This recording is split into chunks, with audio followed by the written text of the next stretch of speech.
रामपुर नामक गांव में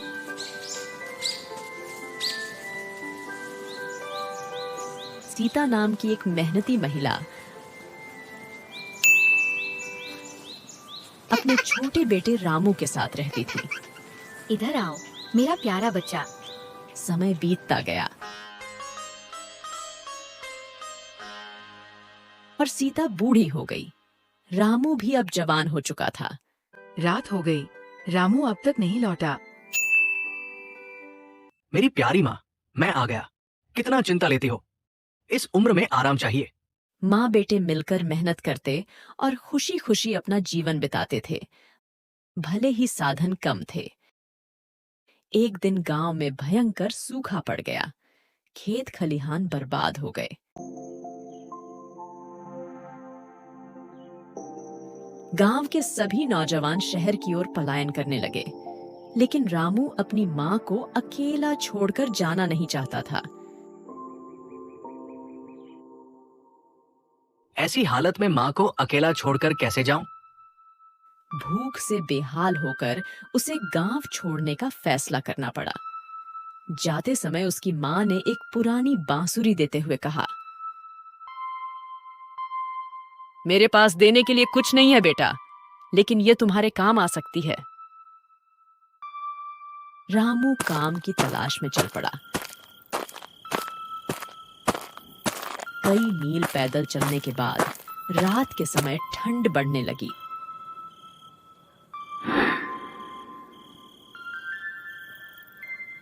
ठंड से कांपते हुए रामू ने एक झोंपड़ी देखी, जहां एक सुंदर लड़की चावल की खीर बना रही थी।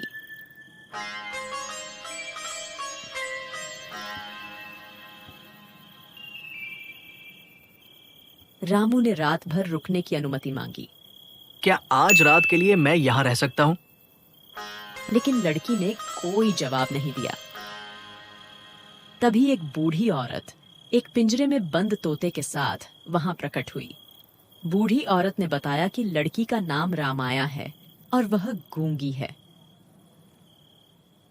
रामू ने अपने गांव के सूखे और अपनी मां की स्थिति के बारे में बताया।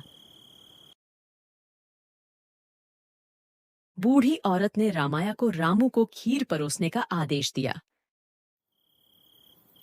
रामू ने खीर खाई और फिर बांसुरी बजाई, जिसकी मधुर धुन ने सबको मोह लिया।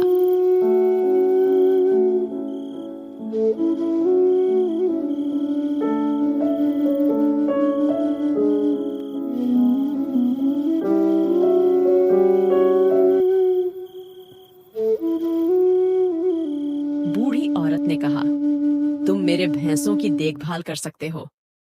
रामू ने खुशी खुशी यह काम स्वीकार कर लिया। उस रात रामू को सपने में तोते की आवाज सुनाई दी। तोता उसे चेतावनी दे रहा था, खीर मत खाना और कुछ गुप्त बात जानने की कोशिश करना। अगले दिन रामू काम पर गया और लौटने पर फिर खीर परोसी गई। इस बार उसने खीर को चुपके से बाहर फेंक दिया।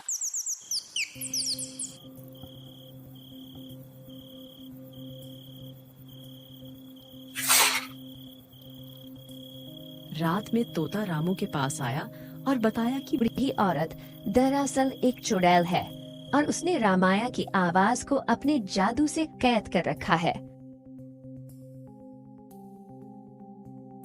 तोता असल में रामाया की आवाज है, जिसे चुड़ैल ने छीन लिया है। तोते ने यह भी बताया कि चुड़ैल के पास एक जादुई तरल है,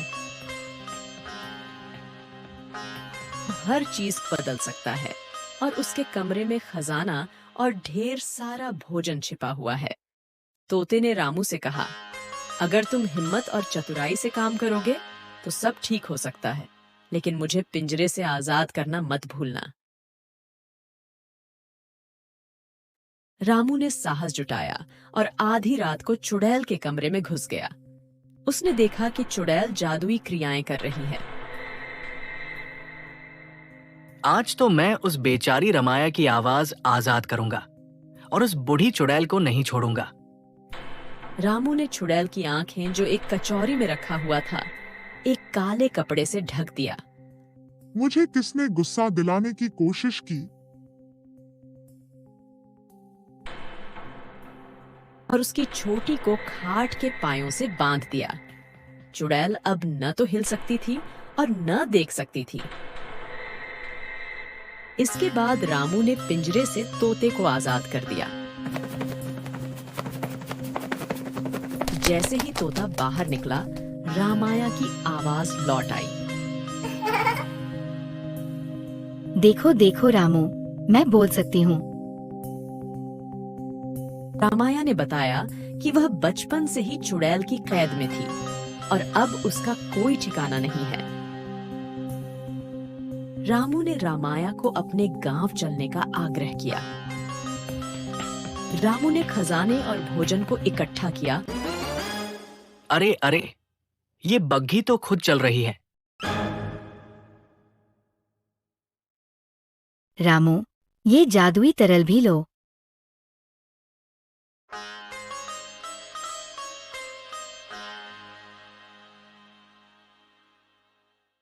और रामाया के साथ अपने गांव लौट आया।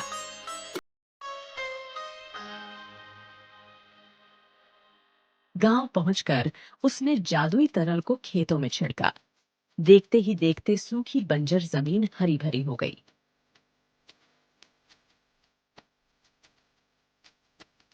खेत लहलहा उठे और गांव में खुशहाली लौट आई। रामू और रामाया ने साथ मिलकर गांव की भलाई के लिए काम करना शुरू किया। दोनों की मेहनत से गांव का हर घर खुशहाल हो गया। शिक्षा, हिम्मत और चतुराई से हर समस्या का समाधान संभव है।